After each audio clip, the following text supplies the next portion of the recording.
I feel like it is pretty much off the back of the success of Assassin's Creed Black Flag. It has so many similarities, and fortunately, I'm not too bothered about this game, but I think it does look cool at the same time. Do you know games that you see and you think, oh, this looks pretty cool, but you don't really have much hype for it? This is Skull and Bones for me. It doesn't seem like it's offering something massively different, and I feel like it is a bit of just a piggyback off the success of the ship combat in Assassin's Creed 4 Black Flag, but hopefully Ubisoft can do some things in order to change that. The only issue with it is that I've seen is they've taken it into an arcadey setting. Of course, that sort of has to be done if you're making it multiplayer, but I feel like the best part about Assassin's Creed 4 Black Flag was the open world nature of it, being able to sail around doing pretty much anything throughout the world, being able to just anchor your ship in the middle of the ocean and jumping out, going to different islands. That was the incredible part. Sneaking around, finding ships that weren't as powerful as you and attacking them, and then there's probably someone that's going to come along like a man of war and you're going to have to run away around an island or something. This isn't really going to be something that's all that possible because it seems so arcadey, but nonetheless I'm pretty looking forward to this, but I'm not really hyped for it, but I think it's going to be an interesting game, and that's why it's at number 10. But all in all, Skull and Bones is an upcoming action video game developed by Ubisoft Singapore and published by Ubisoft for the release of Windows, PS4 and Xbox One. It's set to be coming out in 2019, but there's no set exact release date at the moment, but of course it does revolve around the piracy and naval warfare. Could this be a successful game?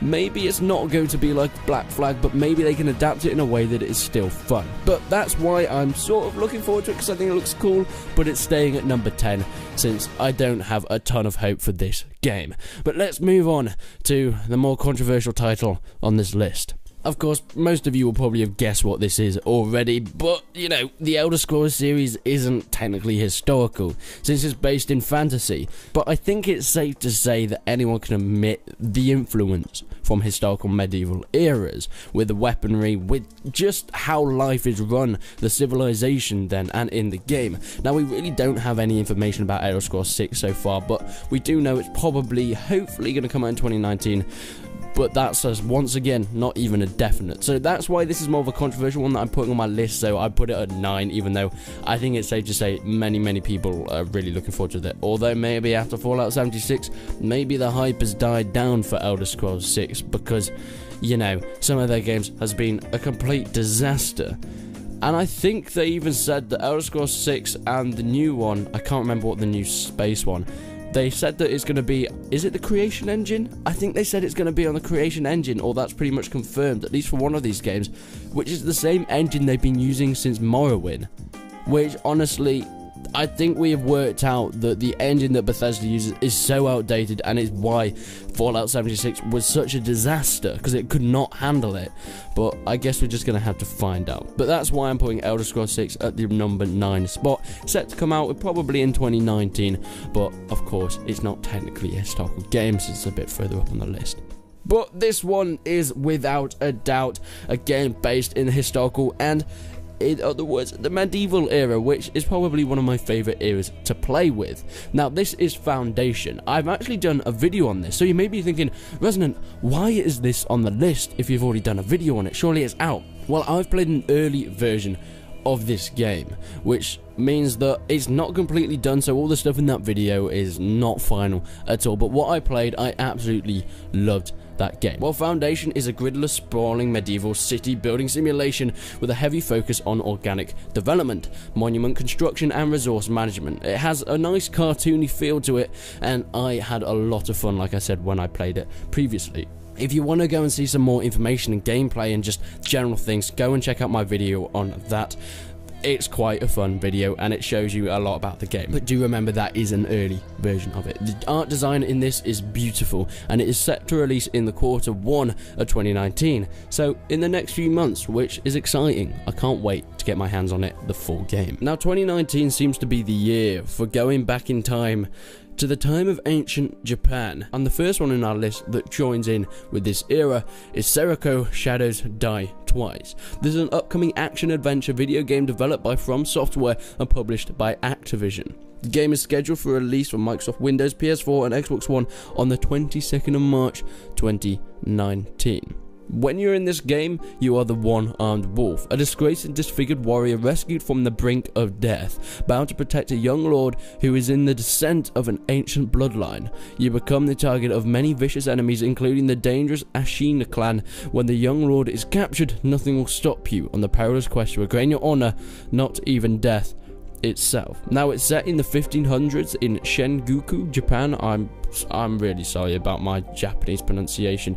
My auntie is Japanese and I still can't pronounce Japanese words because I'm English and we're terrible at pretty much everything. You can unleash an arsenal of deadly prosthetic tools and powerful ninja abilities while you blend stealth, vertical traversal and visceral head-to-head combat in bloody confrontation. Now, from what I've seen with gameplay and some of the information, it does sound a lot like a Japanese Assassin's Creed game. Maybe, of course, there will be differences, but it does have that influence throughout the game. But I think this is going to be absolutely awesome, and I can't wait to play it. I feel like this is one of those games that's going to be better on consoles than PC, which doesn't happen for many games, but things like this seem like it will fit the sort of console and the controller gameplay a lot better. Now, this is a game that no one's really talked about for a while.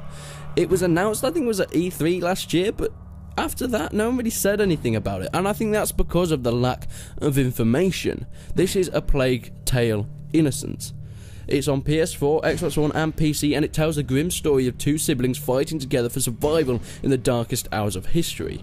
The new game from Asobo Studios sends you on an emotional journey through the 14th century France, with gameplay combining adventure, action and stealth, supported by a compelling story followed by the young America and her little brother Hugo, who face the brutality of a ravaged world as they discover their purpose to expose a dark secret. Now, this is binding a lot of stealth and horror elements into this I feel like it's going to be a more story-driven action-adventure game, but it is set during, of course, the Black Death, and I think it's going to be an incredible thing because we haven't really had games like that.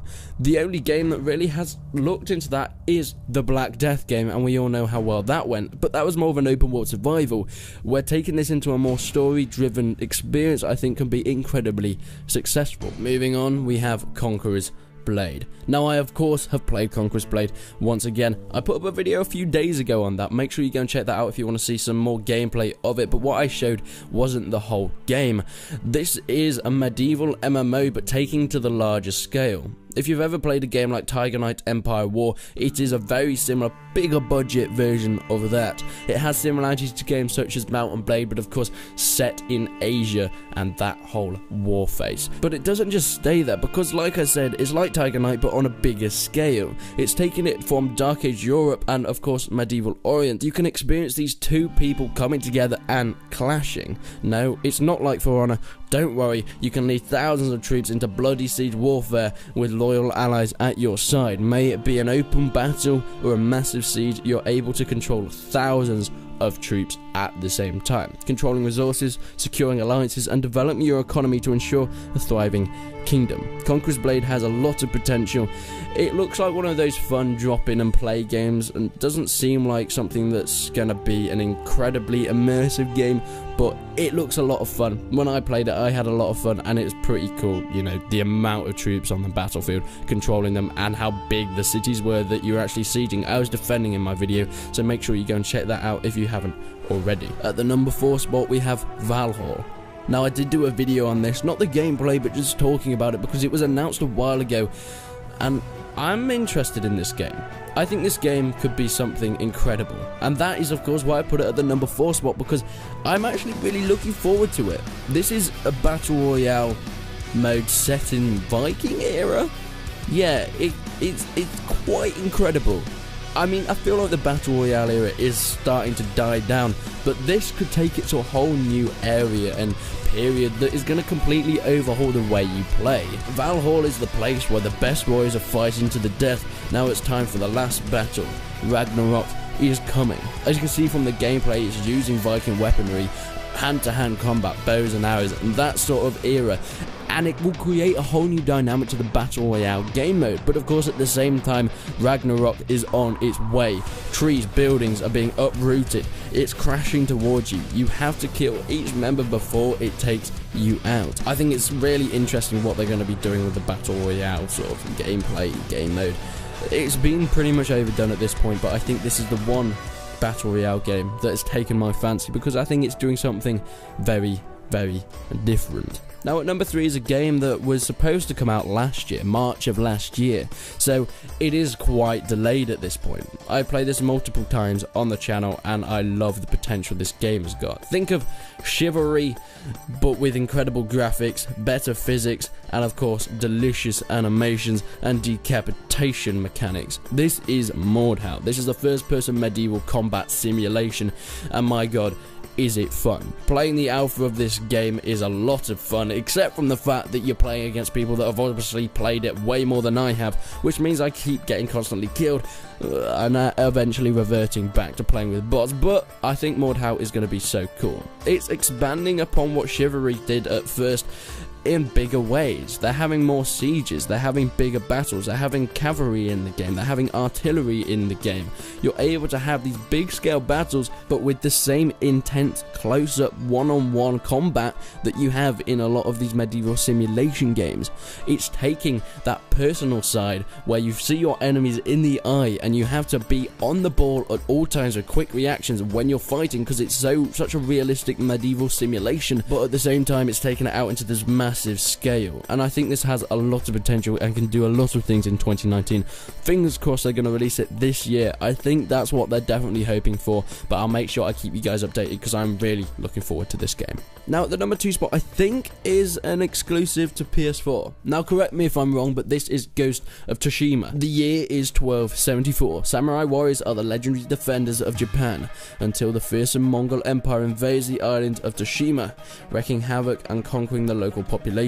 As one of the last surviving samurai, you rise from the ashes to fight back, but honourable tactics won't lead you to victory. You must move beyond your samurai traditions to forge new ways of fighting, the way of the ghost, as you wage an unconventional war for the freedom of Japan.